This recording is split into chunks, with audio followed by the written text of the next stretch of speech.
វិតរាល់ថ្ងៃគិតពីការងារភារកិច្ចជុំវិញខ្លួនខ្ញុំ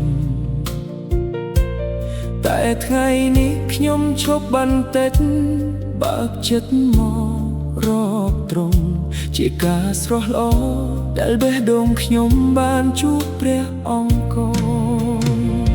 មិនមែនដោយអ្វីដែលខ្ញុំបានធ្វើ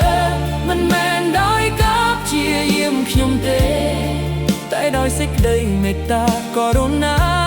ព្រះអង្គស្រឡាញ់ខ្ញុំដដែលមិនមែនដោយខ្ញុំល្អគ្រប់គ្រាន់មិនមែនដោយខ្ញុំ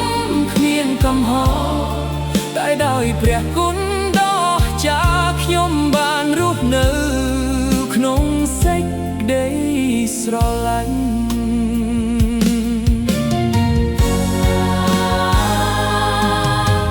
ខ្ញុំធ្លាប់ព្យាយាមបង្ហាញខ្លួនឯ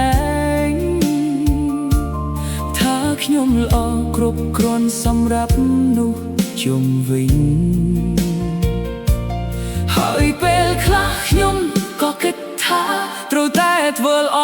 ដើម្បីឲ្យព្រះស្រឡាញ់ខ្ញុំតែព្រះបន្ទូលបានប្រាប់ខ្ញុំ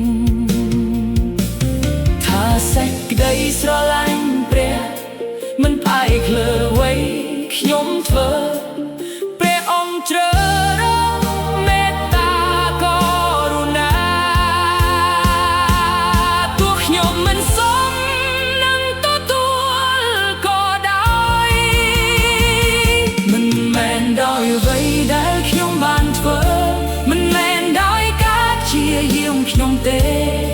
តែដោយសេចក្តីមេត្តាករុណាព្រះអង្គស្រឡាញ់ខ្ញុំដដែលមិនមែនដោយខ្ញុំល្អគ្រប់គ្រាន់មិនមែនដោយខ្ញុំគ្មានកំហុសតែដោយព្រះគុណដ៏អស្ចារ្យខ្ញុំបានរស់នៅក្នុងសេចក្តីស្រឡាញ់